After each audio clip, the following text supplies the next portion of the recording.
Welcome, everyone. Welcome, everyone. If you could take your seats, we'll be getting started shortly. Once again, thank you for all for joining us. We will be getting started shortly.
Good evening, everyone. Hello. Okay, so I'm the music minister here at Unity San Francisco. My name is Misa Malone, and I'm used to a participatory audience. Let's try that again. Good evening. How is everyone tonight? Wonderful. We are here for a beautiful event, another Rugged Elegance, M-Life, J.D. Schramm Communications Unity event. It's going to be a wonderful evening for all of us, so I hope you're all ready.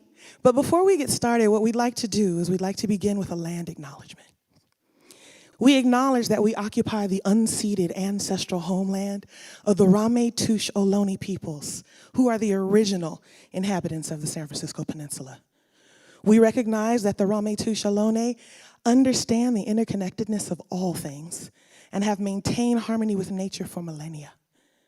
We honor the Ramaytush Ohlone peoples for their enduring commitment to Mother Earth as the indigenous protectors of this land, and in accordance with their traditions.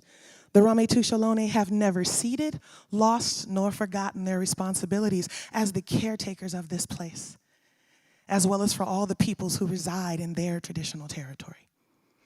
We recognize that we benefit from living and working on their traditional homeland, and as uninvited guests, we affirm their sovereign rights as First Peoples, and wish to pay our respects to the ancestors, elders, and relatives of the Ramaytush community with a moment of silence.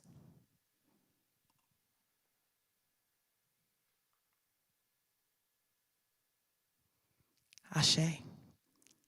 All right. It is my honor and my pleasure to get this programming started tonight. Right now, I'd like to introduce to you J.D. Schramm and Jennifer King.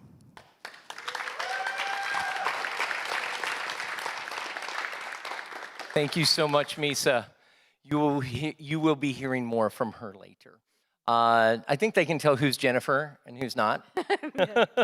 We're here again. How did we get here?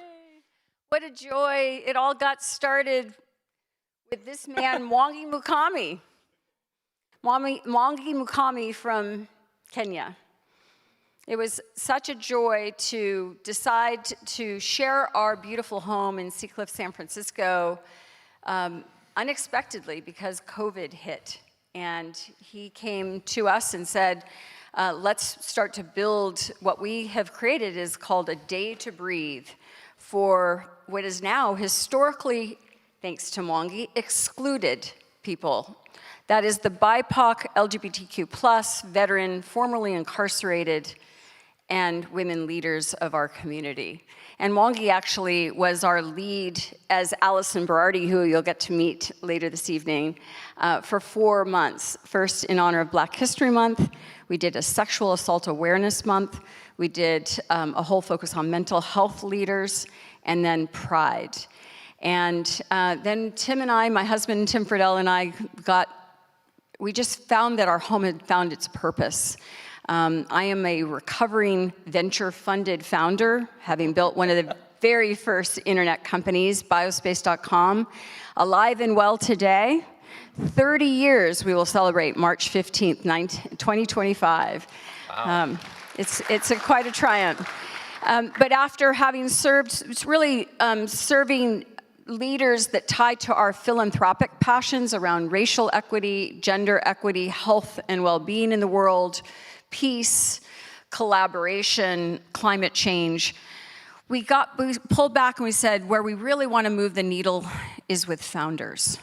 Founders of for-profit companies, founders of nonprofit organizations like Barb Bilinga of She Can Global, and founders of movements. And when that happened, the world opened up, and this wonderful man came into our lives. A great organization called One Mind that is a nonprofit organization focused in the mental health space, building an accelerator program for founders of for-profit companies building mental health companies. And he came into our life as a pitch coach for One Mind, and we had this just profound connect. And then that just planted the seed. Like, I need to invite this man to have a day to breathe. and you chose your husband, Ken. I did. My boyfriend was unavailable that weekend, and so we just said no. When I was given the privilege, and you'll hear a lot throughout from all the speakers tonight, all of us have had the privilege of a day to breathe, and we're going to give you access to what that can look like in your own life.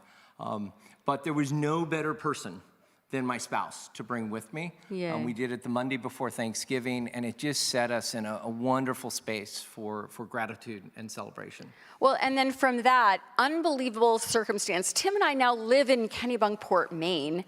We're home here. We decide to come worship here at Unity SF, and who's walking in the door but Mwangi Mukami?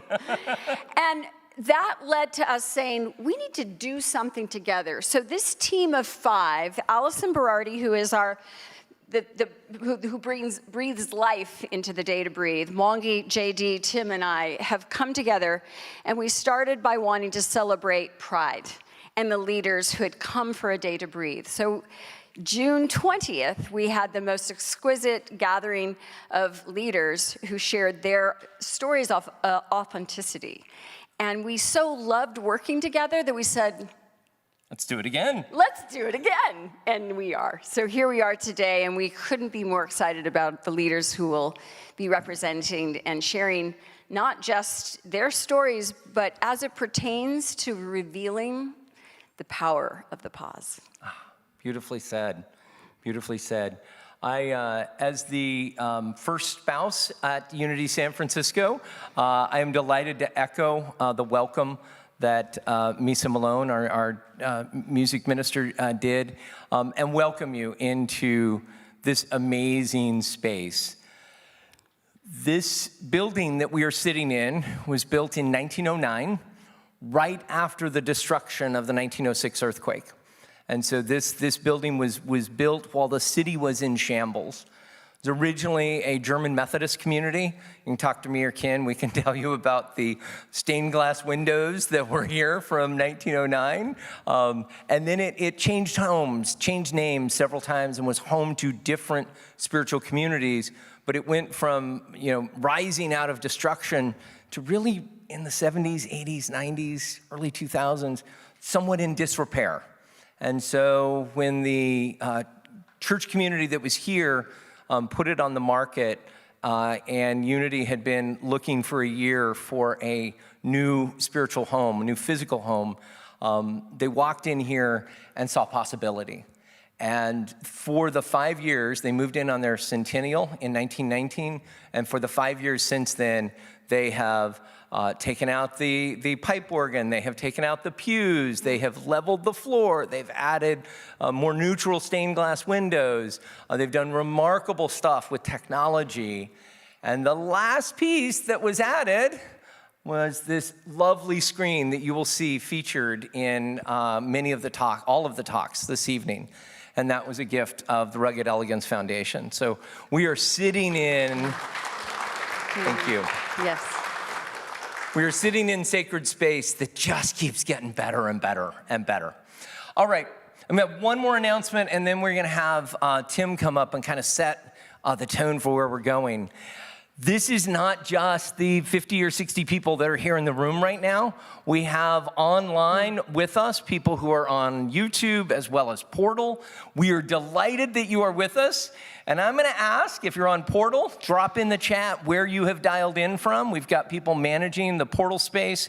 If you're on YouTube, I think you can also add to the chat there. And I will get reports from my minions in terms of how many people are joining us online and where you're joining us online from.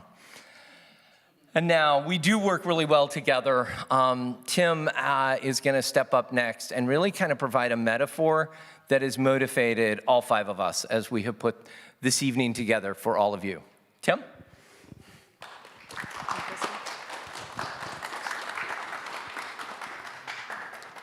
Oh, thanks, Jen and JD. Well, thank you all for coming. Thank you for all the folks online who've tapped in, dialed in. I think JD is a little bit old school. I mean, people don't dial in anymore.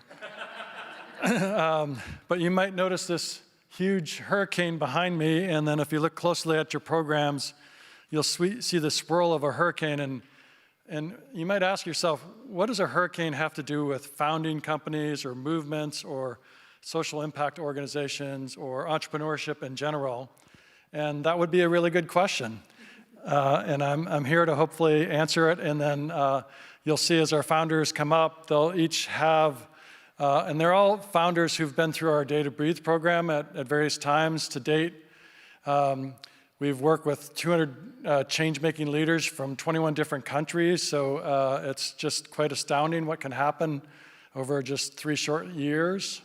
But let me get into the hurricane. I probably grew up as far away from hurricanes as you could grow up. I grew up on a dairy farm in central Wisconsin, quite far away from any hurricane activities, but we did have the occasional thunderstorm that rolled through our farm, and I was amazed by that. And then it was also, I grew up in the 60s during the space program, and I loved watching astronauts blast into space and Neil Armstrong stepping off into the moon. But one of the big benefits of the space program were satellites that could look back down on Earth, and you could see hurricanes for the first time. And hurricanes can be massive in size, that they can be 10 miles in height and 1,000 miles across. So this is a monster hurricane that you're looking at. But look in the very middle is the eye of the hurricane. And if you were sitting in the ocean below, you could look up and see all the way up. And that is literally, and I just want to acknowledge that hurricanes can be very destructive, but they're also incredibly beautiful, massive in scale, and I think they hold some interesting metaphors in terms of understanding what entrepreneurship is like. So you can think of when a company or a movement or a nonprofit gets started, and you'll hear about them today, that it's typically one person, it might be a couple people with an idea, and that is the equivalent of a low pressure system, and then if the hurricane is developing or under the right conditions, thunderstorms start to encircle that low pressure system, and over time, the hurricane can become quite large, as this one is. And we think it's a great metaphor in terms of, as Jennifer mentioned, Jennifer and I were venture-funded entrepreneurs, and Misa will sing about how challenging it can be to be in the eye of the hurricane sometimes. I think that just thinking back on those times, it was very isolating. It was very challenging because as a founder, you're expected to be like the calm eye of the storm, and everybody is looking to you to maintain that center. And sometimes that can be really challenging. And our founders and entrepreneurs will get up and talk about that. But one of the keys and one of the reasons and I think back to like ideas, I mean, literally sitting in these chairs right here, Mwangi shows up unannounced. He doesn't come to this church. He's got a church of his own. Why would he come to this church? But he shows up with his son. His son wanted to come to Sunday school, so it was a very chance meeting. And then we sat down with JD and Jen and Allison, were you here? No, Allison wasn't here. But we hatched this idea of, as a founder, it's really key to be authentic, right? Because people can sense when you're authentic. And if you have authenticity and you have vision and you have a great idea and you have a sense of clarity, you have the beginnings of a hurricane of innovation. And our founders will talk about that today.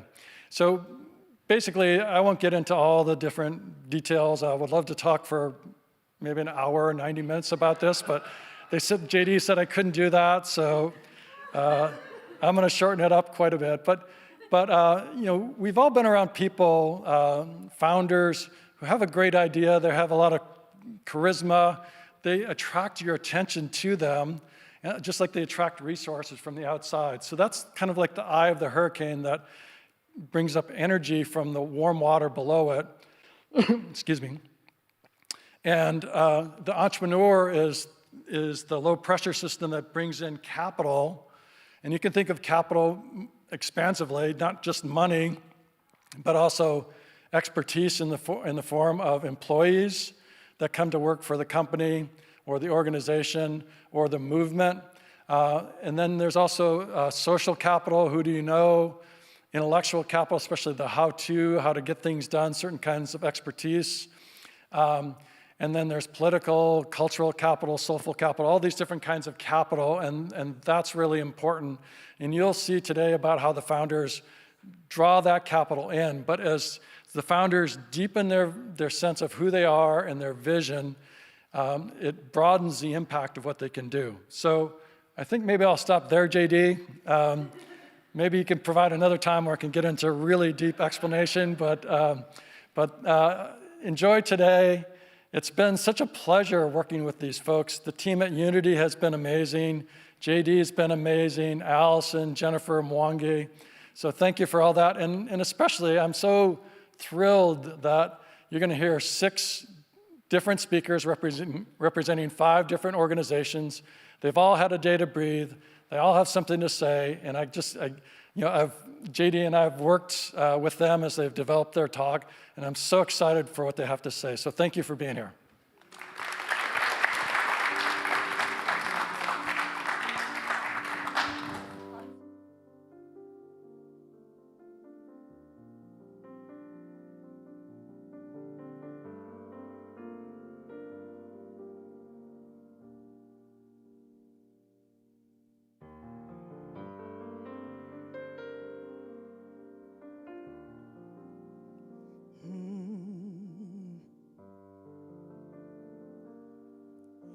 Standing here in disarray, a calm serenity. The winds of change can devastate, and it took this much from me. With nowhere to run and no reason left to hide, gonna hold on. All the walls around are broken down. Now I can hear the rising sun. Surrounded by everything I want, but nothing that I need. I was blinded by the absurdities, losing all identity. Sometimes what you fear the most is what you need to find that road.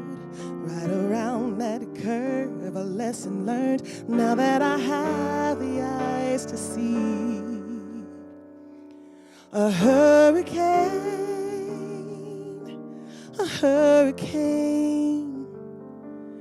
is sometimes the only way to wash away the pain. A hurricane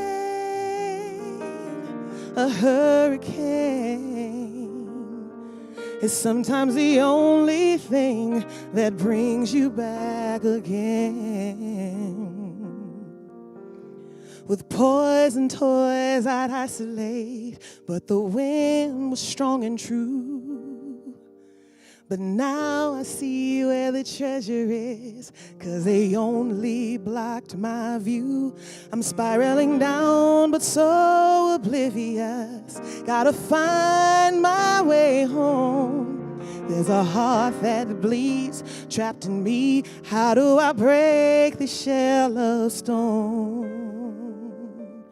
A hurricane a hurricane is sometimes the only way to wash away the pain. A hurricane, a hurricane is sometimes the only thing that brings you back again. Yeah. Sometimes I cried, the tears wouldn't fall. And sometimes I tried to break the walls and feel the love, but I came alive inside when I finally found my way.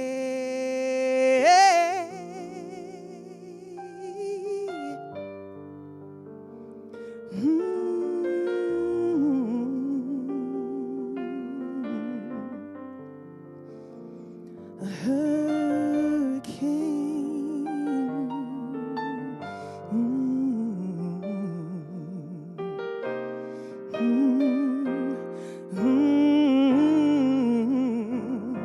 A hurricane, a hurricane is sometimes the only way to wash away the pain. A hurricane,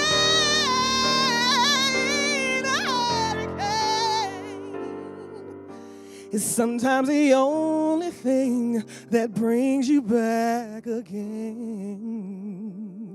A hurricane, a hurricane, sometimes the only thing to wash away the pain. A hurricane, sometimes the only way to find your way again.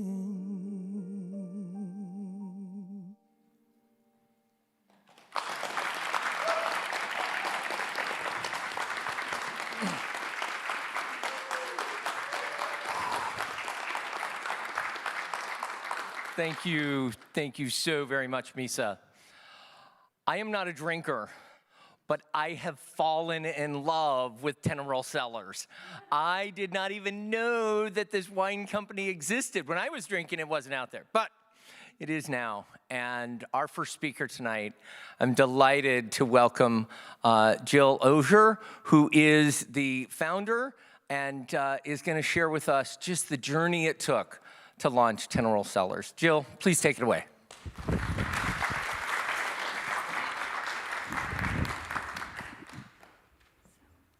Many years ago, I stood in my kitchen feeling empty and depleted.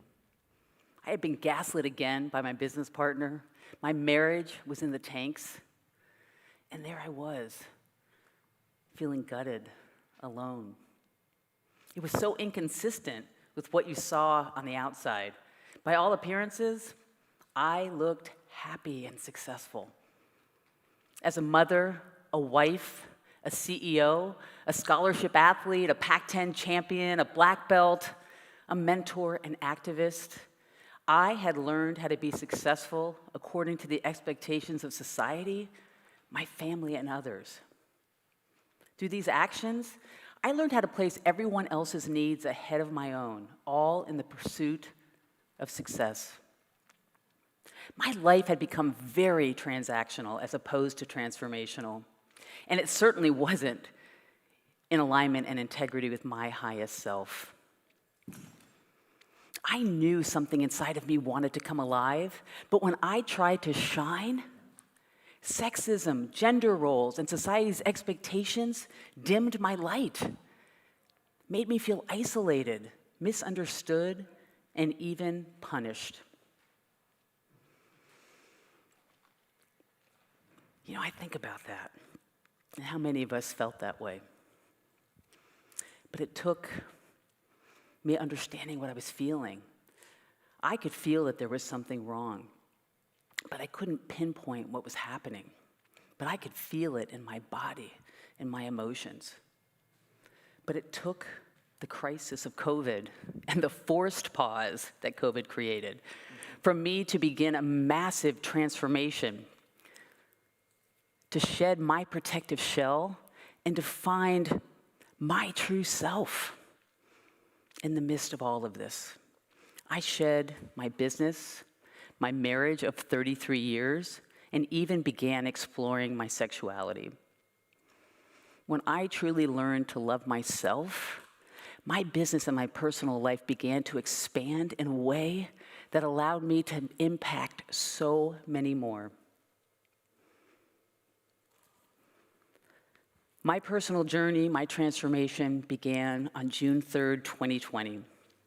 I was working from home due to COVID, as many of us were. The news cycle was consumed with civil unrest following the murders of Breonna Taylor, Ahmaud Arbery, and George Floyd. I opened my email, my laptop that morning, and there was an unexpected and threatening email.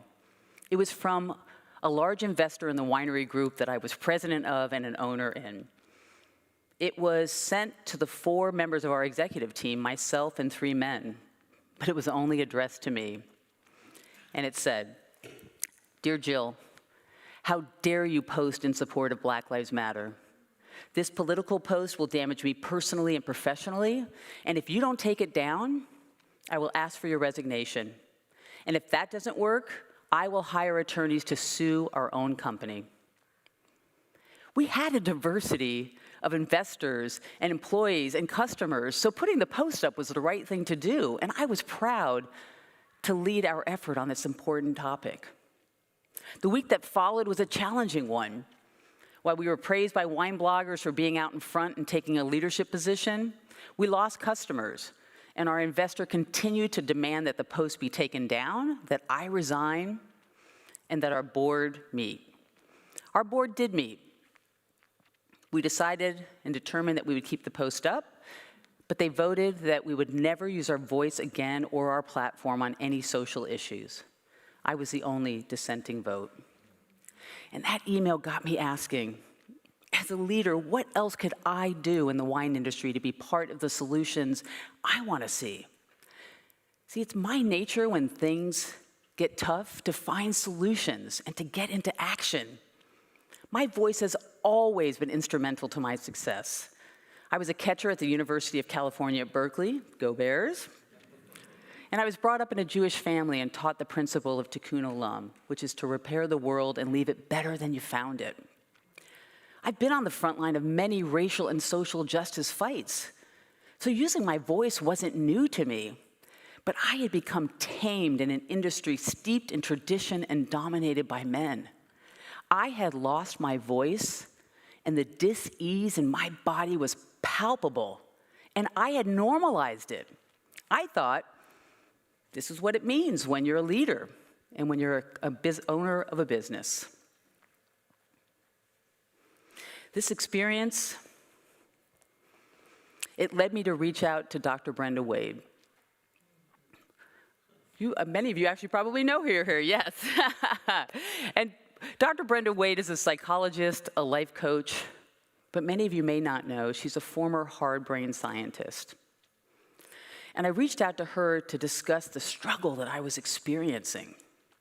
And when I told her about the pain in my heart and my stomach and the tightness in my throat, she shared with me the science that substantiates our 3 legitimate brains, our head, heart, and gut. And then it was clear that the dis-ease in my body, it was my heart and my gut communicating with me. My physical manifestations were clear signs that I was out of alignment and integrity. As leaders, we need to pause and pay attention to these signs and see them as a wake-up call. We need to pay attention, and there's value in questioning old operating systems, the ones that say that brilliance only comes from using your head, and your head only. We all know how powerful intuition is, especially the women in this room. And if we want to be healthier as leaders and organizations and communities, we have to include our heart. And it was this understanding that led me to rethink and question everything in my personal and professional life. I began to see major gaps in my thinking because I was leaving my heart and my gut at the door on most days in my old company. And in my opinion, those are the best part of me.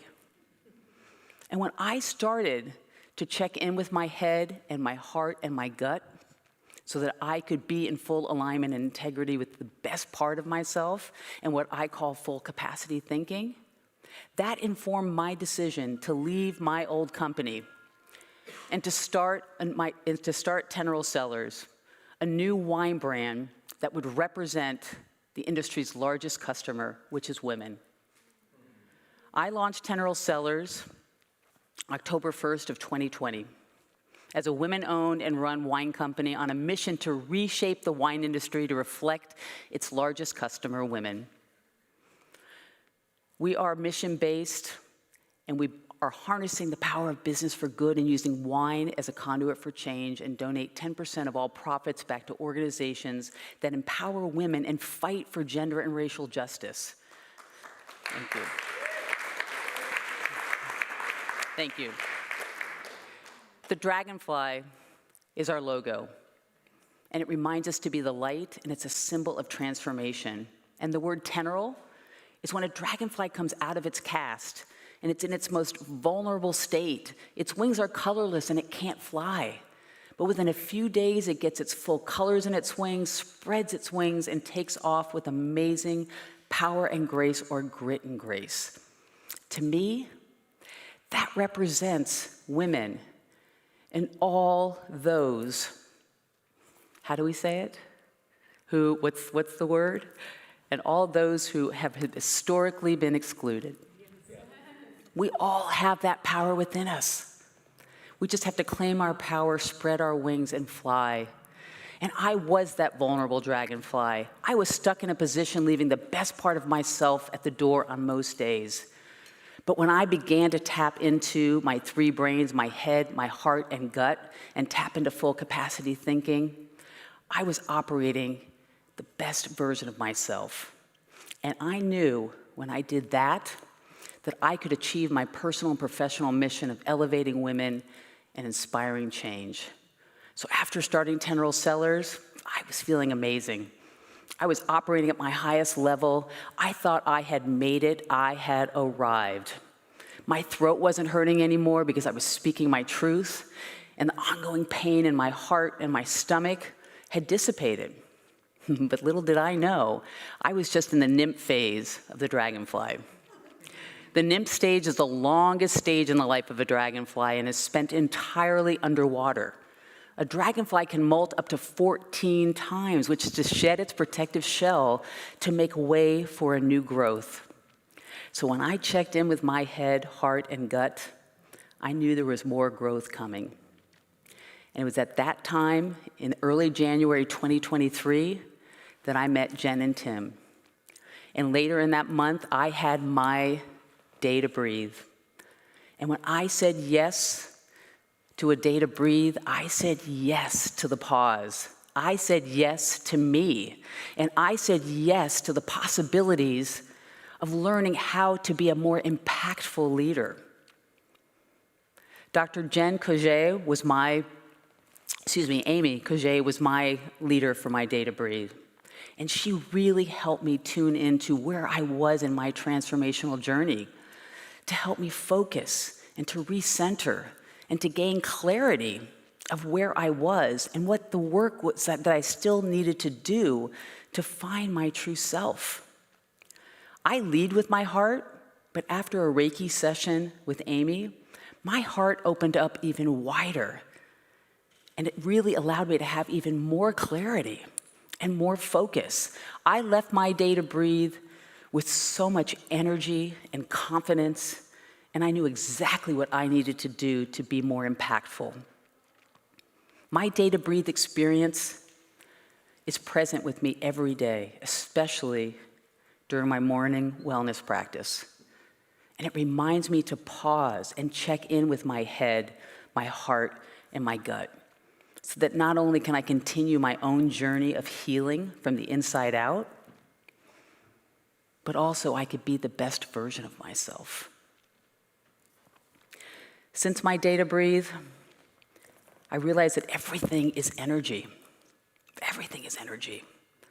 And when we tap into our head, heart, and gut, all three brains, we're in alignment. And that alignment creates an incredible magnetic energy, like the hurricane that Tim referred to, or the dragonfly. I am that powerful and graceful dragonfly. And I have now been attracting the most beautiful resources around me so that every day my life is with intention and purpose. Since my day to breathe, I have continued to molt, to transform, and to evolve. My business has grown exponentially because I have been attracting the right resources and people. I shed my marriage of 33 years because it wasn't serving me. And I have learned to truly love myself. And most importantly to me, I have manifested the most extraordinary love with my business and my life partner, Lisa Orell.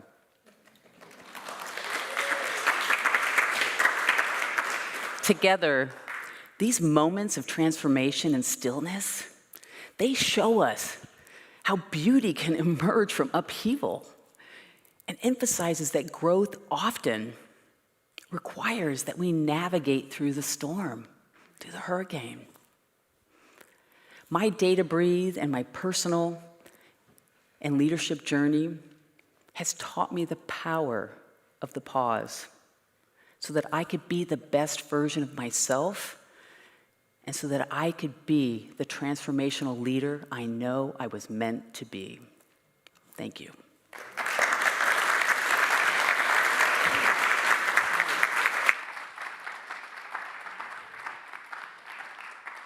Thank you, soul sister. Wow. Jill came into our lives on a very profound time where one of our LGBTQ plus rock stars who came for a day to breathe wanted to do something extra special as a thank you to us. And his request, he said, "Might I invite you to prison?" Might I invite you to a prison? We're kind of have our hands full here with BIPOC, LGBTQ plus, veteran and women. Okay, I'm listening. I'm supposed to also be focused on the formerly incarcerated. And I have to say, I'm really grateful. I know, Rashawn, you need to leave soon, but Rashawn New York Thomas is here with us tonight and has had a day to breathe. And my friend, my brother, someday you will probably be up on stage here sharing your story. I invite you in the future, because that will be inevitable. But that invitation led to Tim and I going to Pelican Bay Prison, Crescent City, highest point, if you've ever, oh my gosh, will change your life in the best way possible. We came home and we were wrecked. We wanted all those people we wanted to offer a day to breathe to. We just pushed them down. We said, we've got to get these amazing men we've just spent 3 days with and invite them for a day to breathe. And when we came home from that trip, who had just had her day to breathe but Jill? And then the beyond serendipity was she is not only creating Teneral Cellars, but she's also invested in this Grand Reserve Inn on your way to Tahoe. And we ended up saying, okay, we will want to invest in that because it could become a day to breathe location. So if you know anyone who wants to invest in something of that ilk, this could be our next place to purpose for historically excluded leaders. These two incredible women are creating really good wine, and they're creating wine for good. And I am honored to be part of your sisterhood. Congratulations, and thank you so much for such a profound story. So tonight you will be invited downstairs for a taste of wine, and that is no coincidence what exactly you will be serving. We will serve you. Scott Budnick, who was part of the journey of Crescent City to Pelican Bay, we invited him to Grand Reserve Inn, where just 18 minutes from the inn is the Anti-Recidivism Coalition Ranch. Just 18 minutes from this inn. So we want to bring philanthropists like ourselves to go experience, as we did in Crescent City, come and stay at the Grand Reserve Inn and get to know these formerly incarcerated, incredible souls who are now doing amazing work in the world. This partnership is quite extraordinary. Who would have known where we would land? Who would have known? So now we want to introduce you to an incredible person in our lives. Again, here we are. We've been giving a day to breathe to these exquisite, historically excluded leaders. And this gentleman is from Pakistan. And from that experience, we are so proud to also be investors in Maha Global, that is creating a reputation index for publicly traded companies, looking at the different sustainable development goals and how we can move the needle by understanding diversity, equity, inclusion, climate change, and through data analytics. Maha Global is really changing the way companies like Medtronic are doing business, Levi Strauss. It's a very exciting time for him. But his journey was not an easy one, and he will tell you now. So my crucible moment was triggered by a heart attack. One day I went for a run, and I had a burning sensation in my chest. I decided to stop at my doctor's office, and long story short, I ended up at Marin General emergency room. Cardiologist came in the room and said, "Hey pal, you're having a heart attack. That we don't have a really good reason why this happened to you." I went on a self-reflective journey when modern medicine really couldn't help me. I went on my own journey. That journey led me to this realization that I'd been living so much of my life in my head and not really connected to my heart. And if I didn't start leading all aspects of my life with that higher level of connectivity, that I wasn't going to be on this earth much longer. I launched a company called Maha Global. Maha is Sanskrit, and it stands for the greatest good.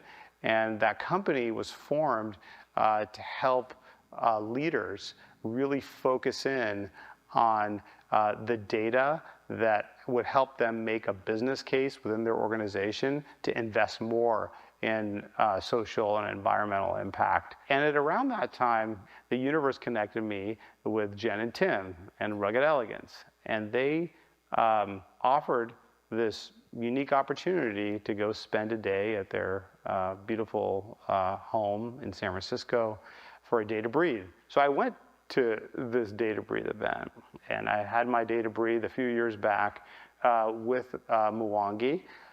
We walked Land's End and had this really interesting conversation. That conversation was about growing a business and growing personally. And I actually felt a lot of stress during that moment, because I was thinking about, well, how do I grow this thing? Yeah, it's on purpose, but I still want to grow it. And on that talk and the walk with Mwangi, what I realized is that, you know, all this venture capital that was coming towards me, what I realized was that was going to be a path potentially to getting back into my head. And to stay balanced and have that balance between head and heart, I had to really think about mission first, and what was the best way to serve this audience of stakeholders, of corporate leaders that wanted to do good in their corporations, and how I could help them make the turn more effectively. And what I decided is what we actually needed was more data, and we needed more science-backed methods to give them the compelling case to become more influential within their organization, so they could make the change they wanted to make. So the Day to Breathe was impactful because it took me back to my crucible moment. No one has to have a heart attack in order to attain that crucible moment. We can apply the power of the pause to our lives every day, 2, 3, 4 times a day. And I think that the practice that I really lean into more and more is when I feel like I'm forcing things to happen, to be able to pause and see what is allowed to happen. And a lot of times allowing is much more powerful than forcing. And that was part of what I learned getting to my crucible clarity.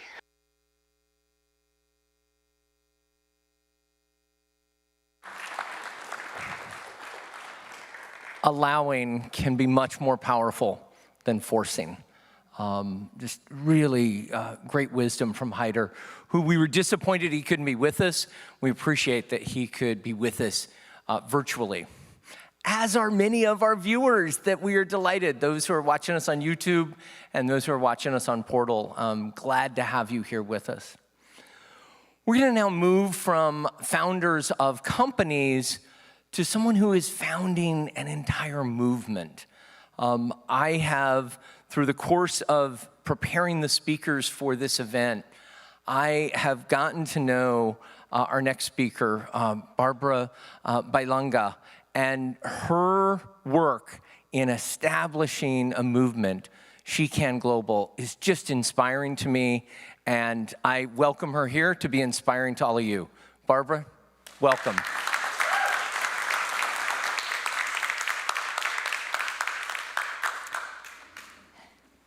I love reading about women leaders. They captivate me, women who have made their mark on the world. I've read every book there is about all the female Nobel laureates. Aung San Suu Kyi, Rigoberta Menchú, Wangari Maathai. I can pronounce their names even. And at one time, I rode in a car with the Iranian Nobel laureate Shirin Ebadi. Now, it was just going from the airport to a conference hotel, and she was pretty jet lagged, so she didn't have a whole lot to say, but I was thrilled. I have, on the other hand, had several chances to meet one of my favorite heroes, and that is President Ellen Johnson Sirleaf. President Sirleaf has an amazing aura about her. She's very regal and very noble. She owns her power. There's a quote that's very famous where she says, "If your dreams don't scare you, then they're not big enough." Well, President Sirleaf took Dream Big to a new level. She ended a very promising and successful career in international economics to return home to Liberia and take on the civil war that had been raging her country for 10 years. So she went home and was elected the first African female president. And then she proceeded to help end the civil war, rebuild her country, usher the country through Ebola, and then initiate a peaceful, democratic transfer of power. I think she showed the world what a woman leader can do. And there's many other women leaders, like President Sirleaf, who have left their mark and who will continue to leave their mark. Many of my favorite heroes are from the 60s. I know there isn't a need to tell the stories because we all kind of know the stories. But basically, a tidal wave of women used their collective power to upheave the roles of women and change them forever. And today, we have careers, we have credit cards, and we have agency.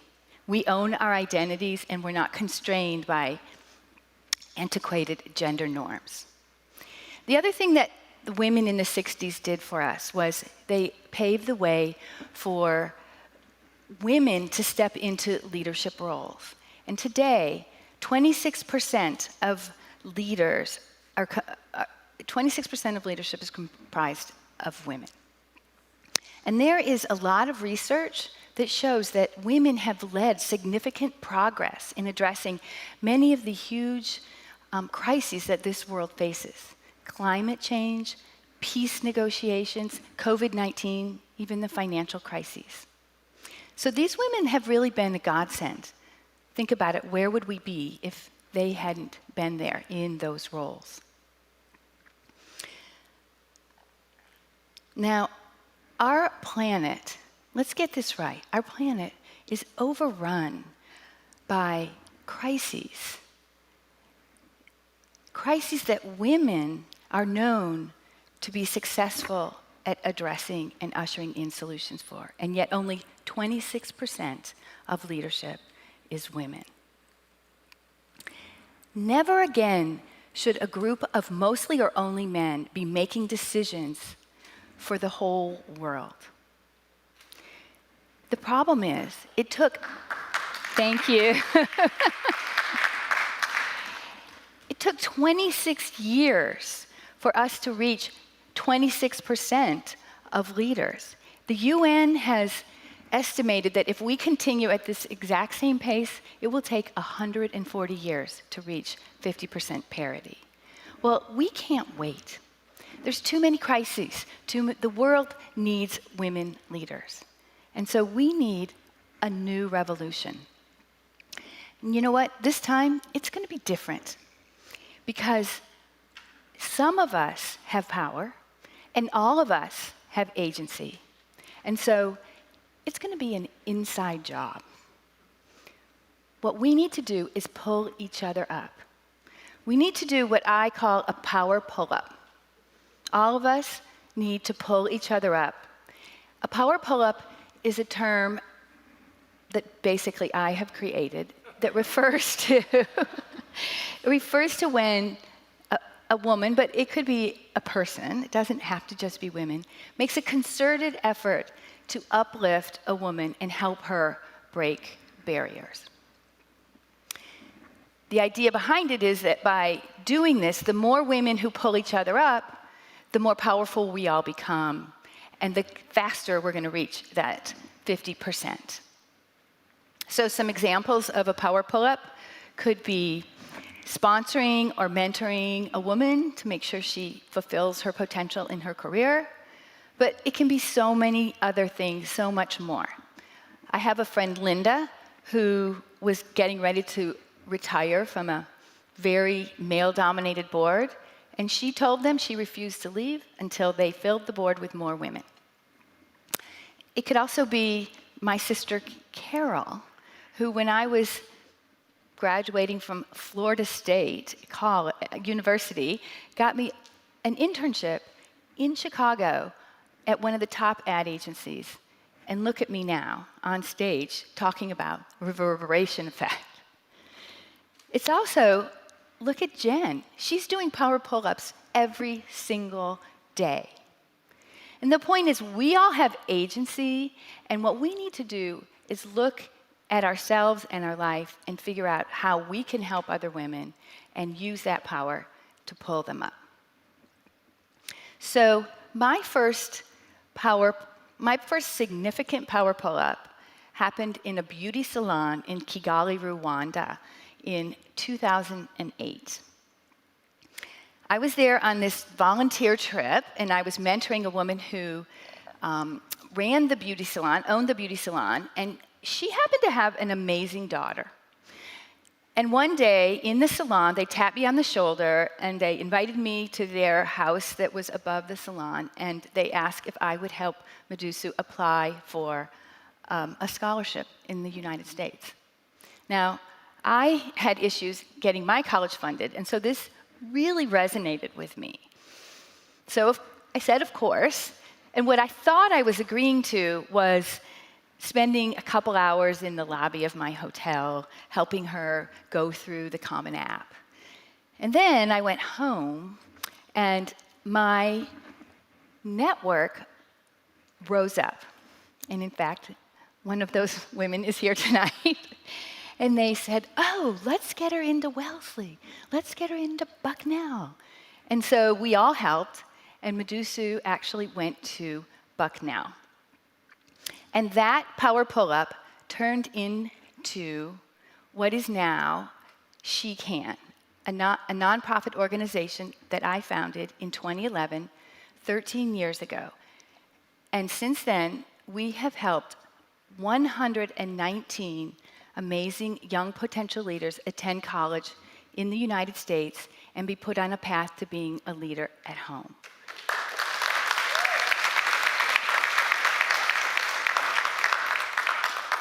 And at home is Rwanda, Cambodia, Liberia, and Guatemala. We are building female leadership globally.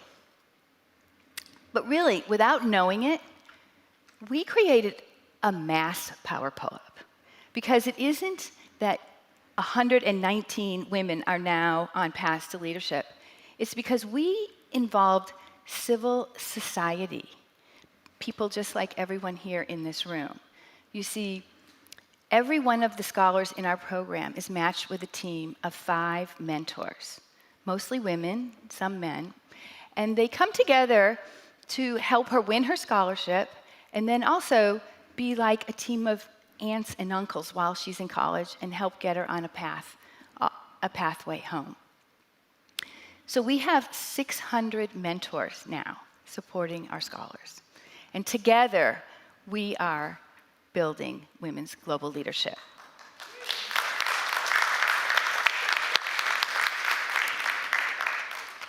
The organization is working. $37 million has been invested by colleges in supporting low-income, low-potential women from post-conflict countries in becoming leaders. And our grads, they are killing it. Our most impressive is Patrice Uwasi, who was sworn in as the Minister of State in Rwanda, reporting directly to President Kagame. And we're on fire. Our last 2 galas raised over $1 million. And that made me the envy of my nonprofit leader friends. So thousands of people donate to us. And I think it's because we're doing the on-the-ground work. We're really making change.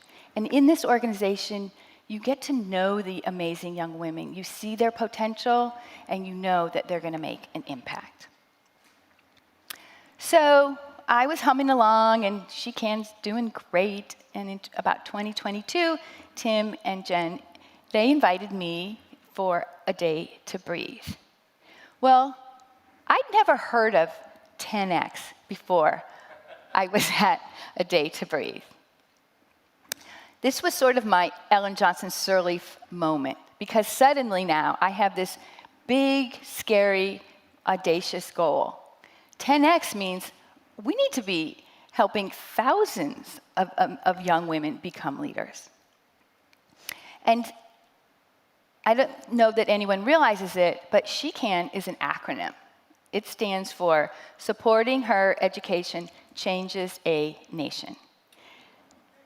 Now that's scary, not just for me, but also for our graduates who are supposed to return home and change their nations. And think about it also, they're from countries that are they're just entrenched in patriarchy, from the highest levels of leadership all the way down to the family structure. How are we going to get thousands of women to change their nations? I had a problem. So I read a book. I read Elizabeth Gilbert's Big Magic. This was the book that followed her seminal book, Eat, Pray, Love. And she wrote it because she was stumped by how to come up with a second novel idea. And in it, she explains that her take on how creativity works, and that is that ideas basically come to us when they're ready. So in the book, she writes, I believe that our planet is inhabited by not only animals and plants and bacteria and viruses, but also by ideas. Ideas that are trying to find us. Ideas spend an eternity swirling around us, searching for available and willing human partners. When an idea thinks it has found somebody, say you might be able, somebody, say you, who might be able to bring it into the world. The idea will pay you a visit. Well, I think Elizabeth is right. That's what happened to me. After my day, I took time to pause. I spent a day with Jennifer and several other leaders, and took time to really sit back and think about the challenge. And then ideas came to me.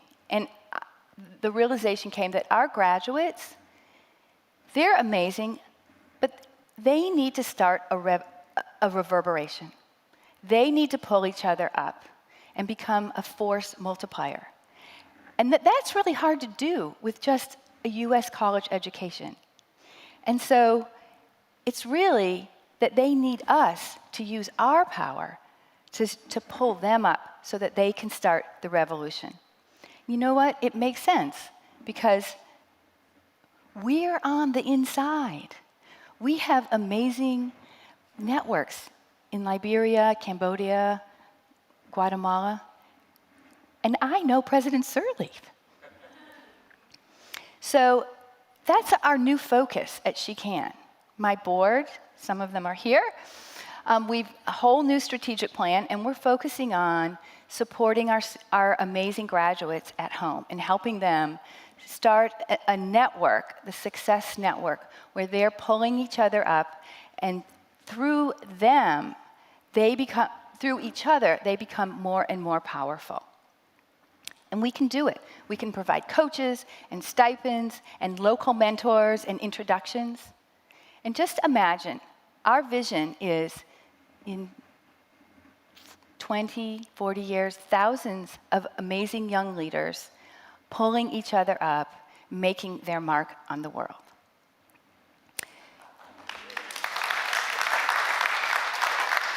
So here's the thing. The organization needs a power pull-up in the form of a transformative grant.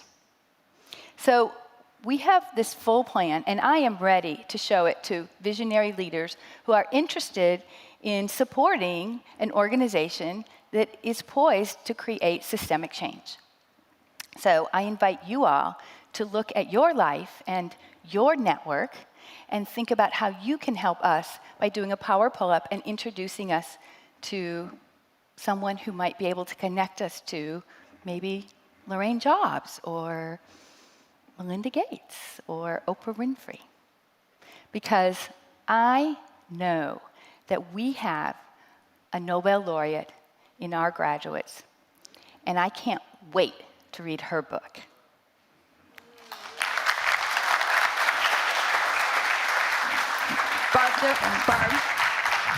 Barb, don't go away. Oh, I'm supposed to stay. Hey, you. This is one of my favorite people on the planet. I mean, all of you are. You are just such special people. But I'm just so, I think about the journey you're on and that you came for a day to breathe and you thought for the first time ever the concept of 10xing your impact. It's totally true. And then the ripple effect of 10xing these women who you have chosen. She goes every year and chooses these incredible young women, juniors in high school. And then, I say this all the time, and I'm going to say it again. Sure. She not only assigns one mentor, not two, not three, but 4 or 5 mentors. That's exactly it. To walk alongside them in their college journey. They get selected. She doesn't have to come up with the monies to put the girls through the scholarship. It's the support all around them from that journey of junior year of high school all through their college. And of course, these women who become their mentors become mentors for life, right? Oh, yeah. Right? Well, the relationship starts and they become part of the family. And of course you don't walk away from someone, especially who's going to be a potential leader. So I challenge us all to help further 10x this extraordinary woman and all the women that they are striving to 10x in the world. And join us on November 9th at the She Can Gala. Exactly. I am very, very proud to be a co-chair. Again, this is of the 40 nonprofit organizations we support every year. You're right there in the top, right up there with M Life Foundation and Long Wu Kami. I mean it. One of our biggest supporters. Well, and my mom and dad ended up creating the Dorothy Jones King Scholarship in honor of my mom. In support of 10 of our scholars through their 4 years of college. Exactly. Yeah. So we're on a journey together, and we invite you to join us. Thank You you. did such a great job. You're the best. Bravo. Thank you so much, Barbara and Jennifer. If you've seen me on my phone this evening, it's not that I'm not engaged. I'm actually fully engaged, but I'm also texting with the people who are in the portal room and in the YouTube room, and the comments that are coming in. And for the people that are watching us online, we are now starting to drop the URLs for the organizations that you've been hearing about. So if you want to find out more about any of these organizations, you'll have that chance digitally. For those who are here in the room, hopefully you all got programs, beautifully printed, designed, and shipped from Kenya. If you want to know why my heart has palpitations, it's because we have twice now decided to have shipping that arrives the day before a major event. But these are beautiful. Really like the work that was done by Patrick and his team. But there's information in here about the organizations, and during the reception afterwards, you'll be able to talk to individuals from each of the organizations that are represented tonight.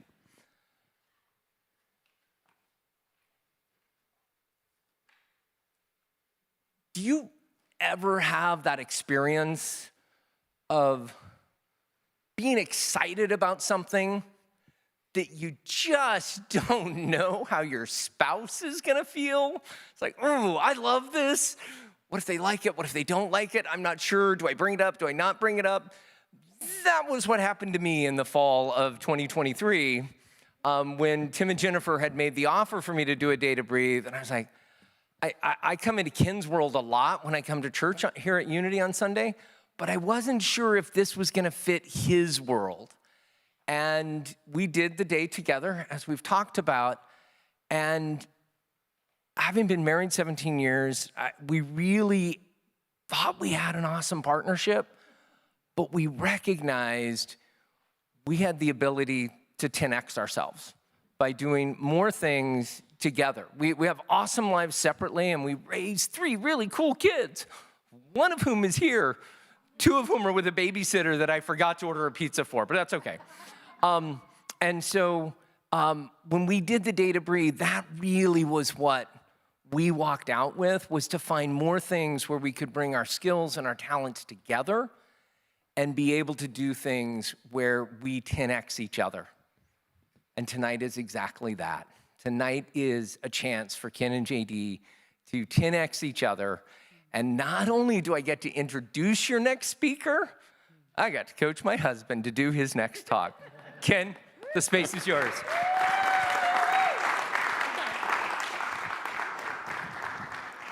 So unlike Tim, I know a lot about hurricanes. You see, I grew up in New Orleans, and my earliest memory of growing up in New Orleans is one of them is when a hurricane hit.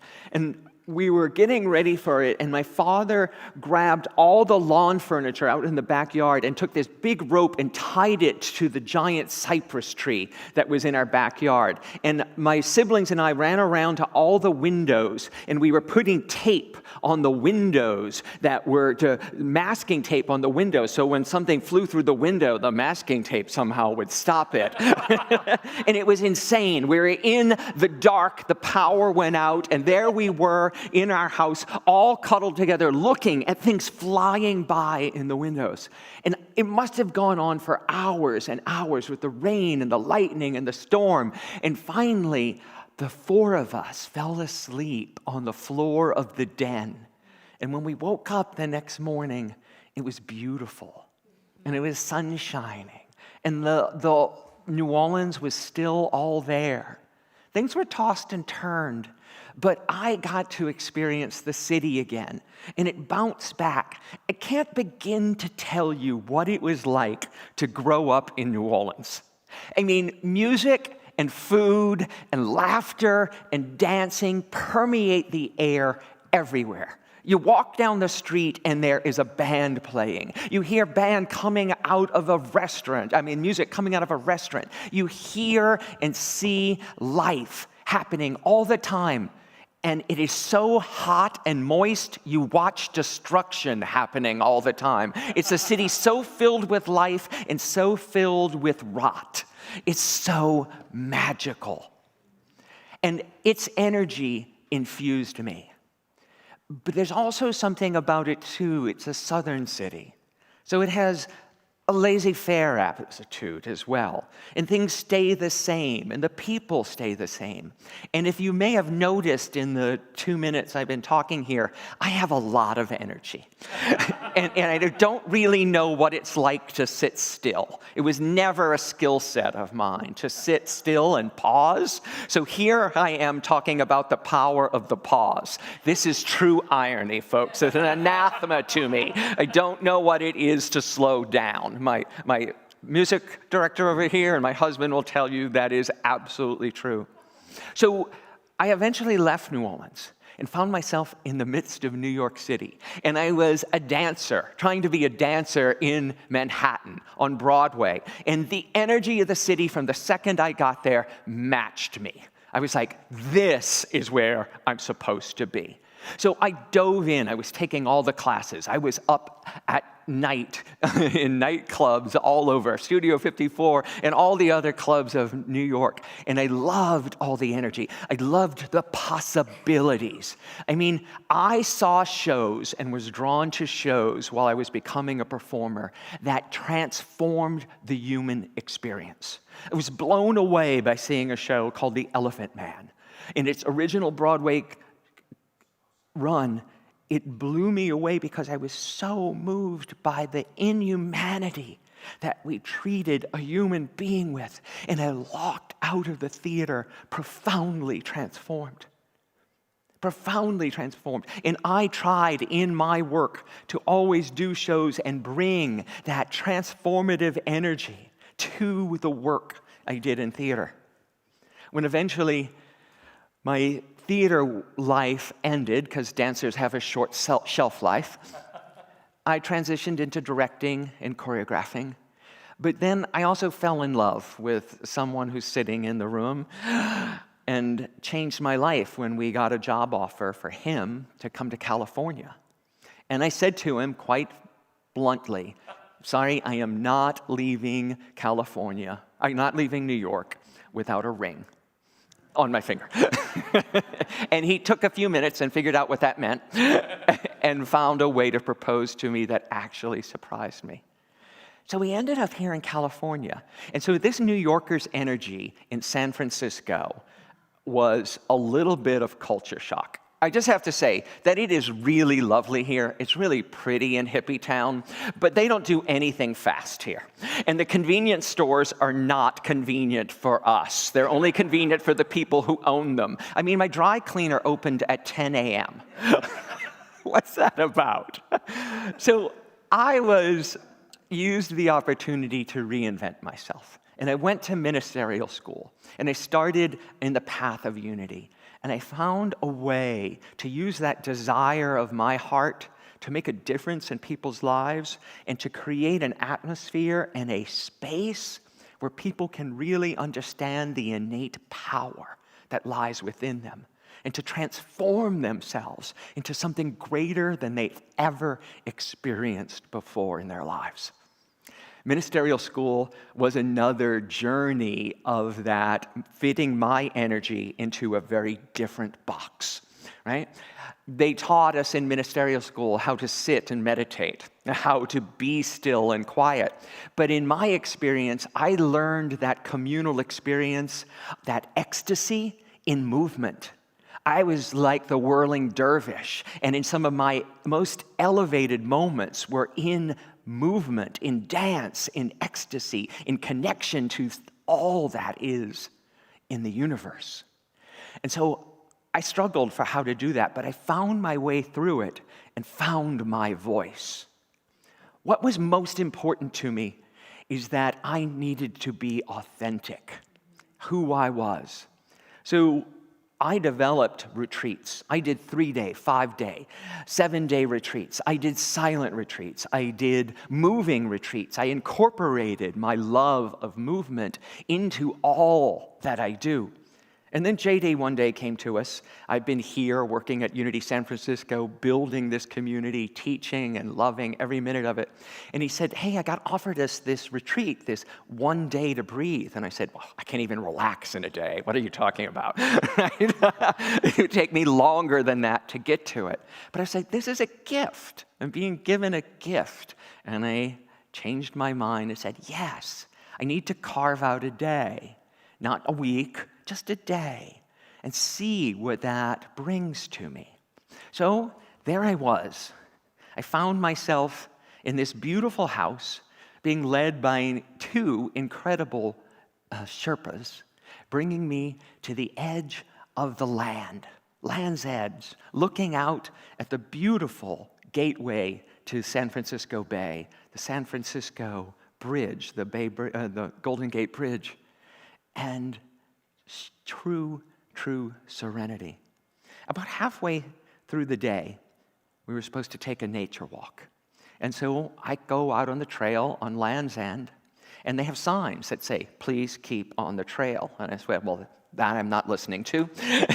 And I walked right over the edge, and I climbed up into this grove of eucalyptus trees, and I found myself perched amongst all the trunks and the bark, and I was sitting there just enjoying the beauty of the blue water and the magnificence of the trees around me, and found the ability, like the trees, not to have to move, not to have to do anything except to be.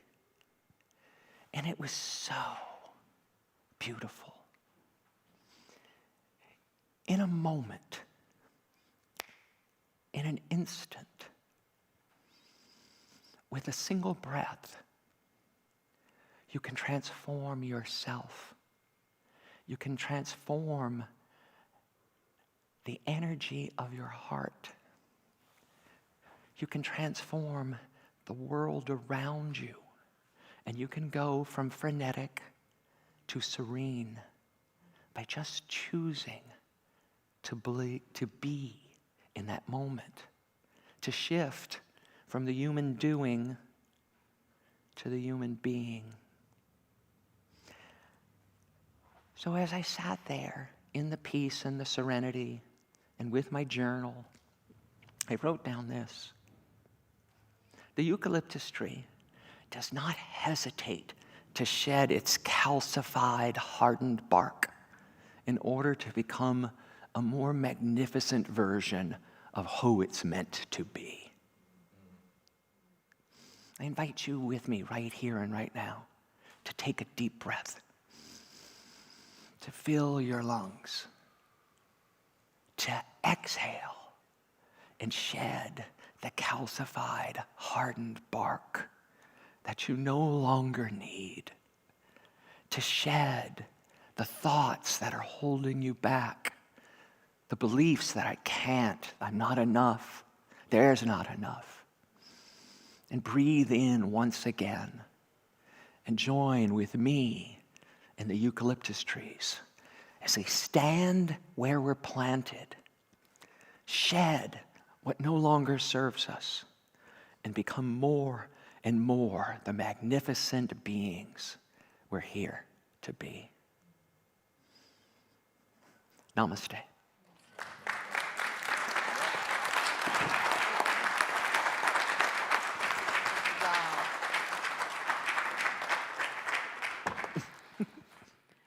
Ken, incredible. Wow. And what a joy. I mean, just a joy. You can understand why we are inspired to share our home in this way, to be able to serve extraordinary human beings like Ken and JD. And the result of that day to breathe has led to the reckoning that they are more impactful working together. And this kind of initiative is the result of that. And we are so very grateful to be part of your community. And we invite you to join in this growing community and movement. Ken, that was really amazing. You might think about doing this for a living. That's awesome. You know, I was kind of struck by what Ken said, and what Jill had said about, Jill had referred to molting, and Ken referred to eucalyptus trees shedding their bark. And pardon me, well, I go back to the hurricane metaphor. But there, the eye of the hurricane, there's the eye wall where the most intense winds happen. And that over time, that eye wall starts to fall apart, and a new eye wall builds itself around it. And in the collapse of the original eye wall, a new eye and more powerful eye wall replaces it. So I think that metaphor, I love living systems because they're so dynamic, right? Mm-hmm. And so that's an example of, as an organization grows, as a person grows, that you have to shed things in order to become your full self. And in that shedding process, actually a hurricane will weaken, but in the aftermath, it becomes much stronger. Beautiful. So speaking of strength, we have our next two speakers from Build IRL, Colton and Sam. And the thing that they're doing that is really winsome from our perspective is that they're working with community builders. So Build IRL, and okay, pardon me, I'm not as hip with the lingo, but I asked my kids and said, what does this IRL mean? It means in real life. So, and there's a epidemic of loneliness, and Colt and Sam are building an organization. It's a for-profit organization, right? And they're actually creating a movement. And one of the fun things that's been really enjoyable for me is to work with our Day to Breathe alums through this process, getting them ready to speak. And it reminded me of what they're doing is like when a hurricane forms, there's a low pressure system. And you could think of Sam and Colt as the low pressure system. They have the idea. They'll explain more about it. But then thunderstorms start to rotate around that core. And so those are like the community builders that they're working with. And I hope I'm not stealing your thunder. So, but I'm so impressed with both of them. And Sam is originally from India.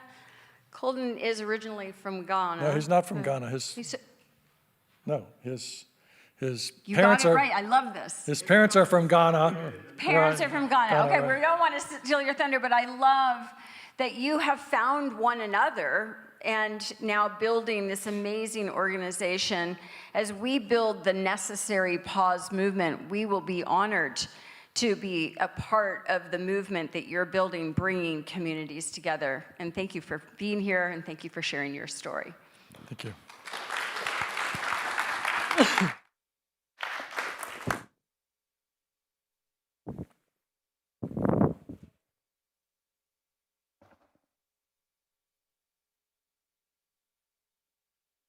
Imagine immigrating to the US in your 20s. You leave everything behind that you know. You don't have any money. You don't have any resources, no college degrees. Just determination to figure it out when you land and do your best. In a lot of ways, that's the story of my family. These are my parents here on the left. I'm this goofball over there. And it's a story you've heard before. It's a story of hard work and determination and grit and wanting to succeed. But there's another side of that story that I want to tell today. And it's less about hard work and grit and more about connection and joy. And I want to tell a story that's about a secret weapon that my parents had, in addition to that hard work that they put in. And that secret weapon was an abundance of aunties. And when I say aunties, what I mean here is not my parents' siblings. My parents' siblings, they left back in Ghana when they immigrated here. But I mean the people in our community, the local people who my parents leaned on, who really helped to support and raise myself and our whole family. And so there was Auntie B, who lived next door and would look after us if my parents had to work late. There was Uncle George, who would give us pocket change and say, hey, go buy some snacks at the grocery store and not tell my mom. There was Auntie Tanya, who when I was getting ready to go to high school, helped me apply for a scholarship that landed me in a high school that completely changed my life. And when I think about these aunties and how my parents got them, the way they got them is by joining stuff. My mom joined a local church, and she was a Sunday school teacher there. And my dad joined the local Ghanaian Immigrant Association and helped organize. And through these organizations, my family made friends who became like family. And it's not a coincidence that as I grew up, I started to join stuff. Very different stuff than my parents in some ways, but still stuff. Here's me in 2019. I'm at a Star Trek meetup, and I know the guy's costume probably looks kind of intimidating, but I promise you, nicest guy you'll ever meet. And, I joined all sorts of stuff. I joined dance groups, and I joined book clubs, and, I got involved in running clubs and all sorts of things. And in a lot of ways, I had way too much community in my life. And in a way, I started to take it for granted. And it wasn't until I was forced to take a pause and the pandemic hit, and I lost those communities, access to those communities, that I really started to feel how important they were in my life. And I vowed that I would never, ever again take it for granted. So the world stopped with COVID. And my world stopped too, but for a very different reason. I became a mom. And that's my little one, Mishka. She's 2 years old today. As any crucible moment in your life, when I became a mom, it was all confusing. It was all jumbled up. There were sleepless nights and baseless fears. I didn't know what I was really doing. But then she held my arms, and I felt the purest, most profound connection and love. I knew I wanted to give her the best life. I knew I wanted her to be in a world where she thrives, where she has friends, where she follows her curiosities, and where she has community. Around the same time, I came across the CDC report. They published the Youth Risk Report in 2022, and this is what I read. 1 in 2 teenage girls in high school today feels persistently hopeless and sad. 1 in 5 has made a suicide plan. Let's pause and look at that number again. 1 in 5 have made a suicide plan. Many, many more have considered a suicide. As a new mom holding my baby, I was scared. I was trembling. I couldn't sleep in the night. And to be honest, I thought these numbers were wrong. This cannot be possible. And so I went and talked to a bunch of people at my workplace who had teenage kids. And then I talked to their kids. And to my surprise, almost half of the people I talked to had either had a 911 call or found a note, which was really disturbing, in the last 24 months. At this point, I could not sit still. The more I researched, the more I realized this is not a high school girl's problem. This is a problem that affects each one of us. We are more disconnected today than we have ever been in the history of this nation.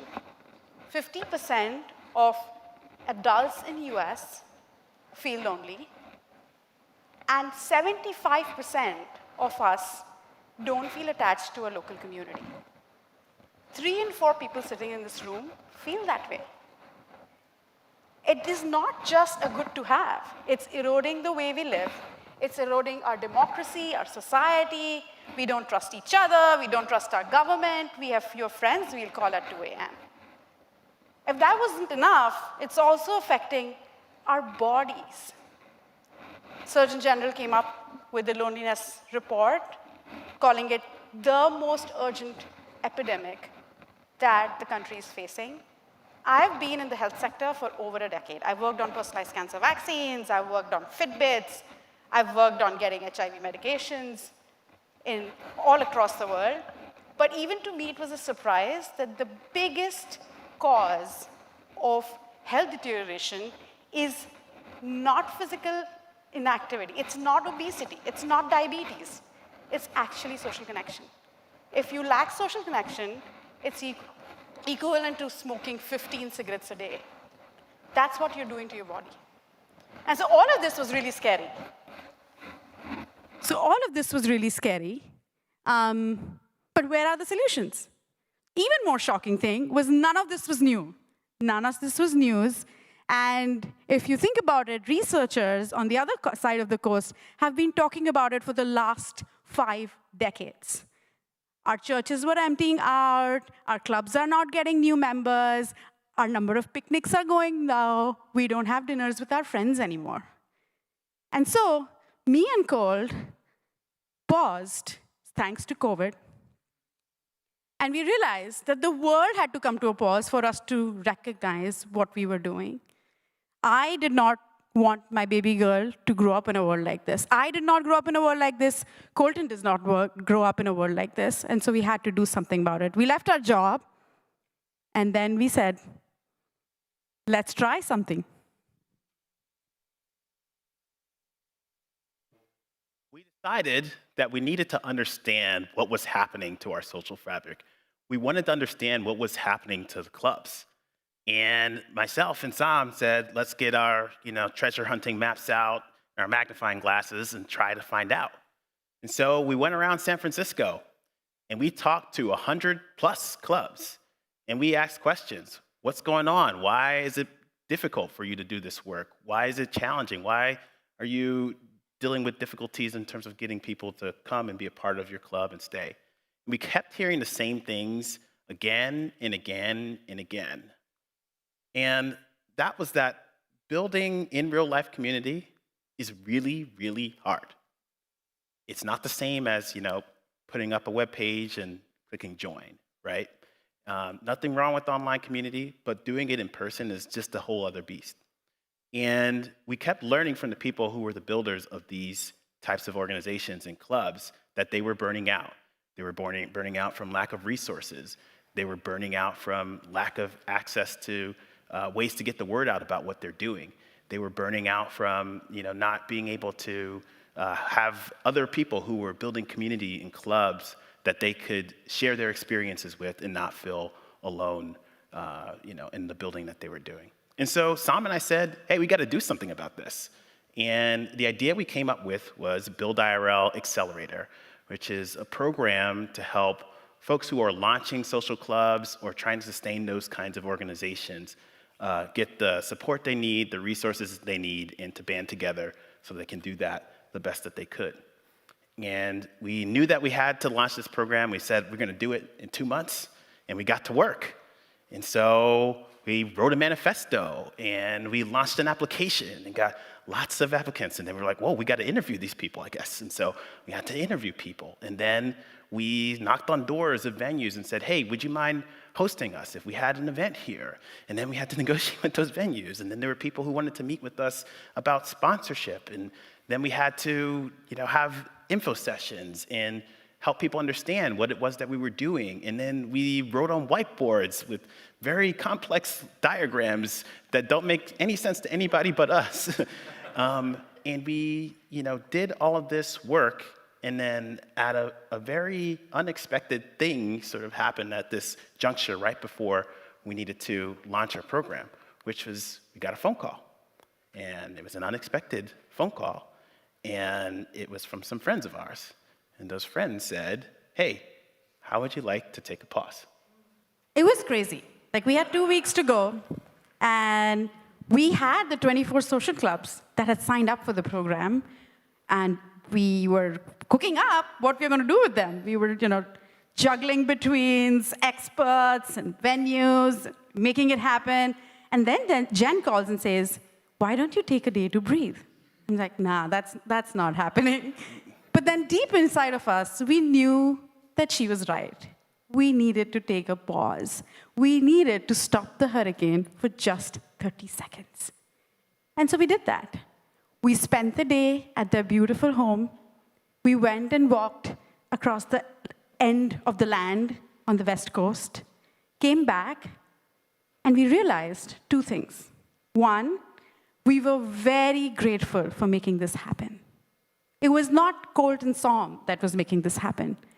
It was the army of supporters who were listening to us and who thought that this is the time for this idea.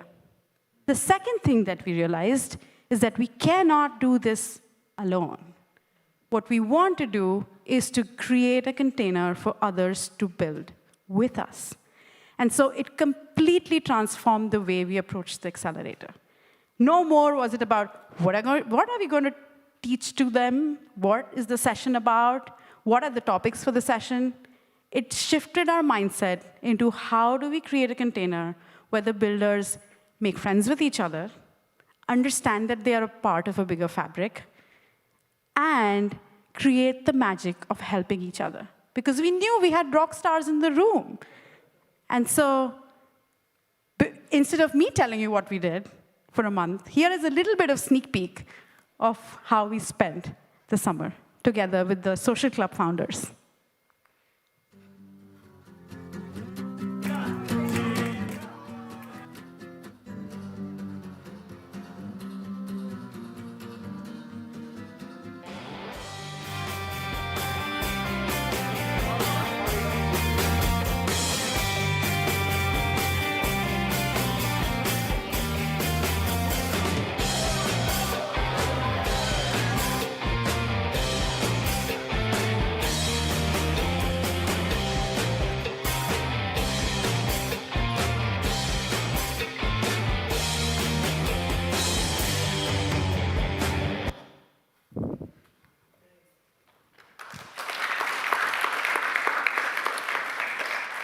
So at the end of this summer, the accelerator program had generated way more energy than we could have ever imagined. And we had 200 plus people come out to our showcase to learn about things they could join, think about building things, think about starting things. And then we had a cohort of 29 builders who came together over the course of the summer, and I think came away with a lot of close friendships and bonds that are gonna last well beyond our accelerator program. And we had a lot of energy coming at us. People saying, hey, how about you run the next accelerator program? And how about you do it at my space or my restaurant? Or how about you partner with my company? And Sam and I were just getting inundated with lots of ideas and thoughts about where we could take Build IRL from here. And we decided, after taking a second, that we would do something that would have been counterintuitive to us a few months back. We decided that we would take a pause. And I got on a plane and went to Ghana and saw my grandma, who turned 90. And I went to a place that was very different from San Francisco and got a very new perspective on how to think about community and being in person. And I went to India, and I took my baby girl to India. She met her great-grandparents. That's her with her great-grandparents. With 4 generations in the house, I really anchored back on why I was doing this and what I wanted to recreate in San Francisco. And so, with the pause comes transformative insights, most of the times. And so what we realized after coming back from our travels is that, one, we are creating something that's going to take a long time and effort, and we're just getting started. We need thousands of more builders just in San Francisco.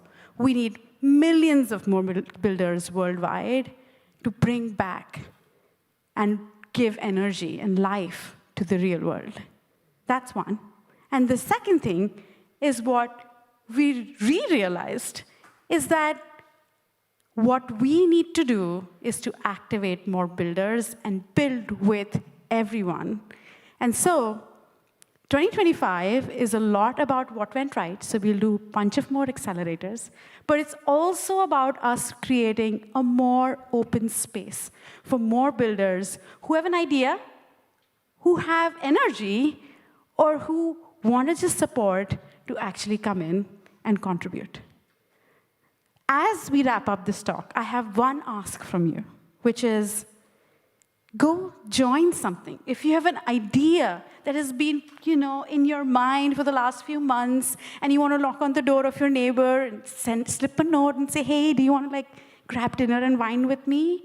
Do it. Build something. And if you don't have the time to join something or build something, just say thank you to people who are actually building it for you in your life. Thank you so much, and let's build the IRL world again.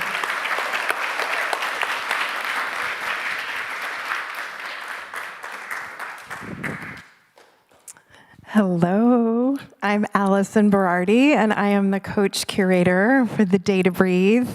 I get to co-host with Jen and Tim, which is an incredible honor and privilege. And I just wanted to encourage all of us to take a pause together and just reflect on the amazing speakers. If we can just take a deep breath together. Let it go. So at the Day to Breathe, everything starts with reflection. Reflection is an incredible superpower, and we are constantly reinforcing that throughout the whole day. And we love when leaders take that opportunity to reflect. Another amazing part of our work together at Rugged Elegance is depicted in this incredible postcard that was illustrated just this hot off the press by Samuel Leshnick. He did a group of beautiful postcards that depict the Day to Breathe, all the rituals of the Day to Breathe. And this is the first one, and you see the incredible hurricane depicted here, and also the power of that and the subtlety of the butterfly, and the relationship that these two have across the subtlety and the power. And I just wanted to really, highlight here this incredible quote that has been a North Star for Rugged Elegance. And this is the consecration of Grace Cathedral in 1965 by Martin Luther King. For some strange reason, I can never be what I ought to be until you are what you ought to be. And this really encapsulates the commitment that Rugged Elegance has to collective impact, that we are all related and we need each other to be our best selves. So I'm going to just here do the reveal of these beautiful postcards. And these postcards were really created to highlight the incredible rituals of the Day to Breathe. And I will take you very quickly through there because I know we have such fun ahead downstairs. But they really are also a way for you to, if you haven't done the Day to Breathe or you don't plan to, that you can really take these cards as an inspiration to do a Day to Breathe at home, anywhere in the world that you find yourself. So here is our hurricane postcard, and you can just read what's on the back here. Really, the power of intention is how we begin our Day to Breathe, and the beginning is everything. We always do a grounding meditation. And we always do a ritual of release. Rituals of release have been done for a millennia across the globe. We bring in motivational songs. We always do a nature walk at Land's End, which you heard about. Journaling is a power tool. We dine on delicious vegan cuisine. We do a SOI map, which you'll be able to pick up at our table, the Rugged Elegance table downstairs, and it's a really incredible practice of tracking the people who have the most influence and impact and inspire you the most. This is our resource library. Defining capital needs, which we heard from Barb Balinga. This is a really important piece of the Day to Breathe, is really identifying how you can 10x or 12x yourself. In the Soulful Soak, we love water, washing away all our worries. your vision in action, whether it's you have a Reiki session or you have a verbal coaching session. This is where the action is. This is where the rubber meets the road. And this is a really important piece that's throughout the whole incredible space. And I offer this. This is from a tool from our founder, Jen, who really does optimize experiences by just bringing the sacred into the mundane. So maybe you're pouring yourself a glass of water, and instead of drinking out of a water bottle, maybe you pour yourself a beautiful glass out of a beautiful carafe. Just making moments matter is really a superpower of Jen, and it's something that I learned from working with her every day. And we always have honorable closure on this terrace, but honorable closure is the way that you mark an ending of an experience. And so I would just encourage you right now to think about, as we close this experience, what surprised you the most about this evening, and what do you not want to forget?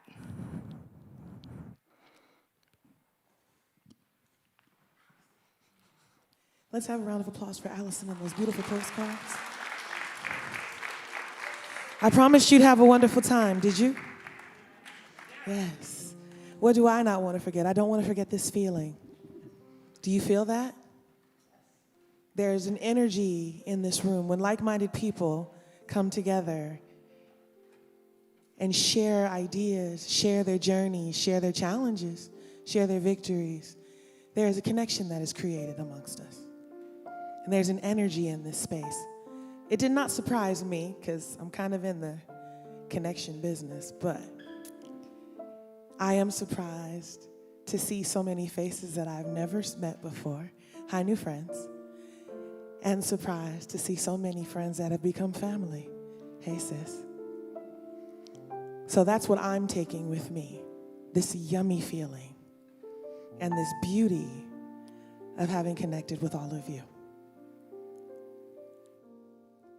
So one of the things that resonated with me as I listened to everyone speak is that everyone had optimism. Did we catch that? Everyone was optimistic. They saw a need, or they saw something in themselves that wasn't quite right, and they took the time to work through it to get to the next level. In Unity, we believe in cycles.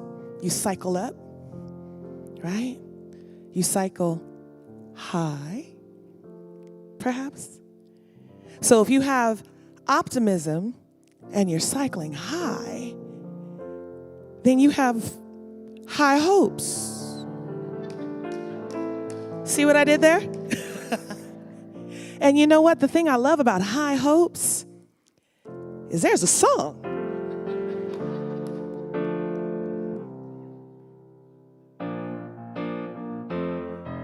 And you can dance to it. What? So Unity San Francisco believes in the power of movement as affirmation. If you come to one of our services, we ask you to get up. And we typically play something that's going to make you move. So we will say into our family online, if you will rise as you are willing and able, either in your body or within consciousness, join us as we dance these lessons into our lives, yes?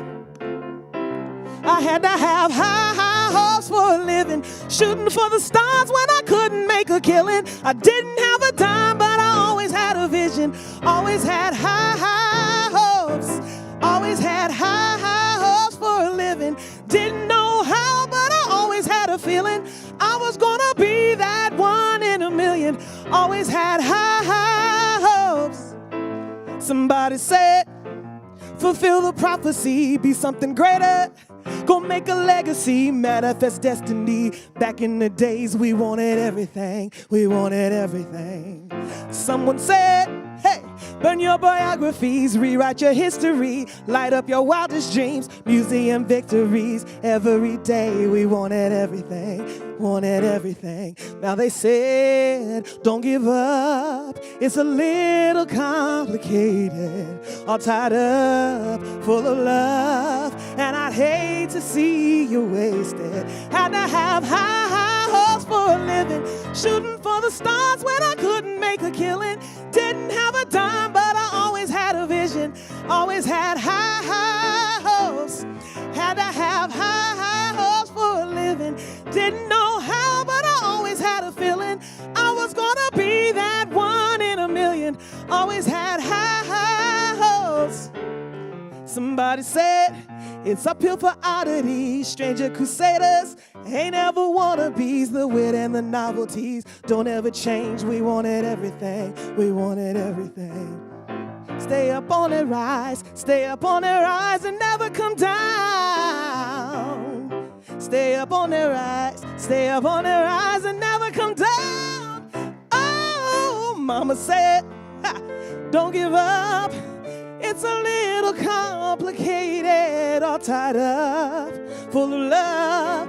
I'd hate to see you waiting, high hopes for a living, shooting for the stars when I couldn't make a killing. Didn't have a dime, but I always had a vision, always had high hopes. Had to have high hopes for a living. Didn't know how, but I always had a feeling I was gonna be that one in a million. Always had high hopes. Had to have high hopes. Had to have high hopes. Had to have high hopes. 'Cause I was gonna be that one in a million.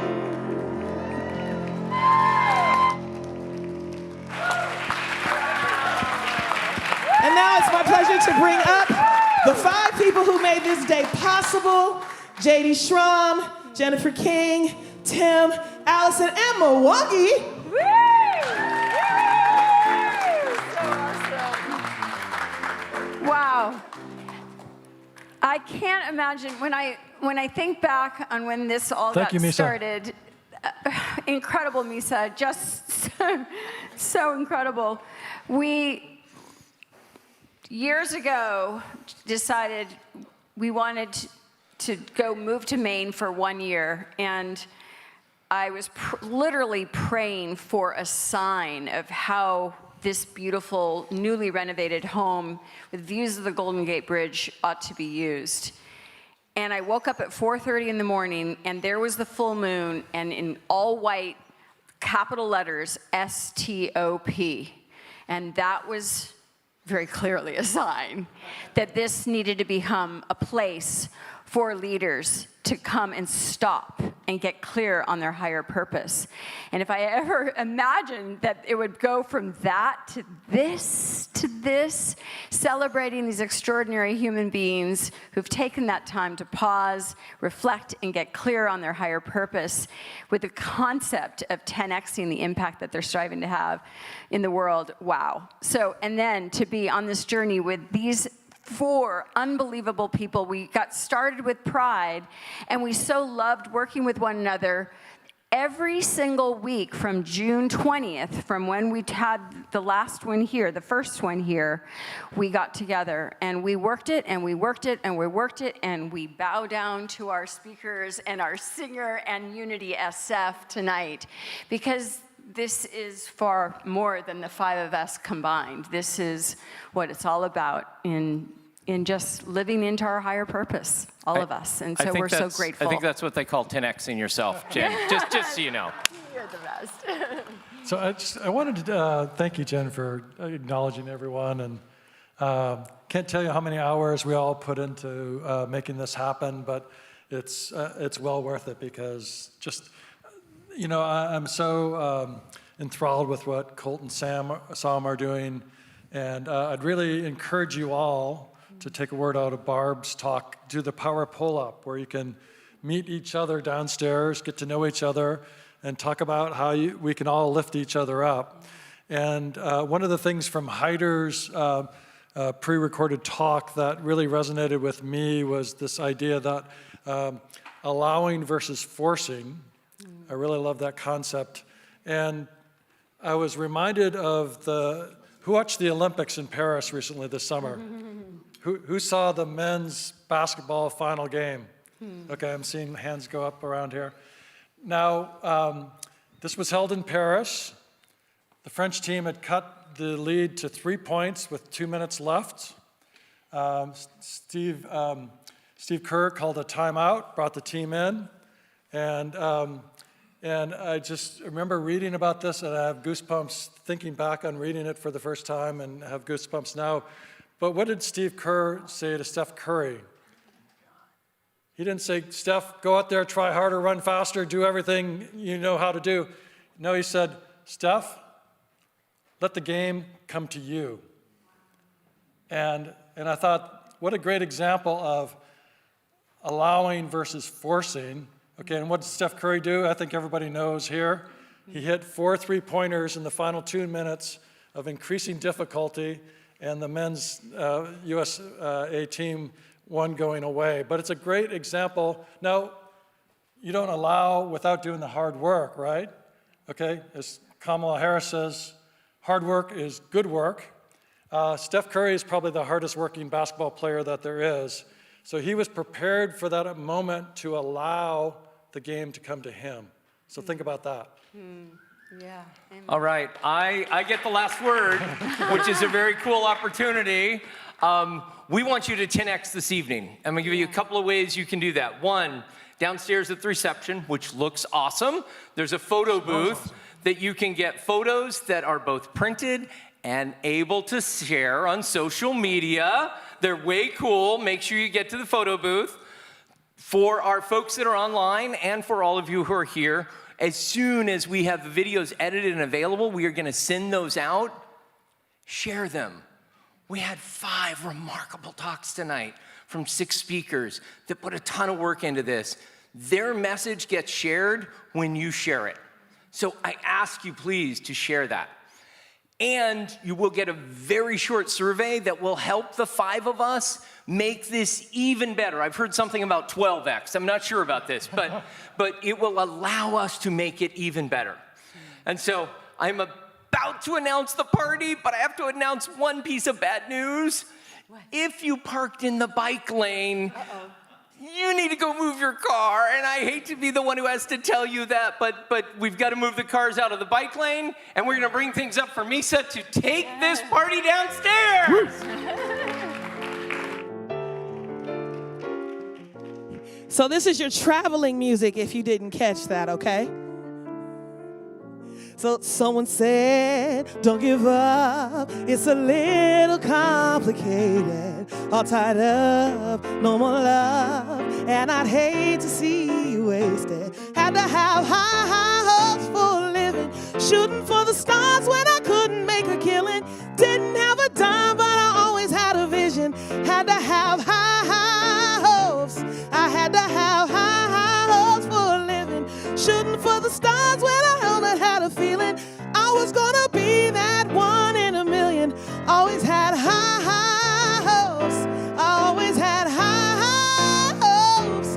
Always had high hopes. Always have high hopes for a living. You are gonna be that 1 in a million. Keep spiraling up. Yeah, come on.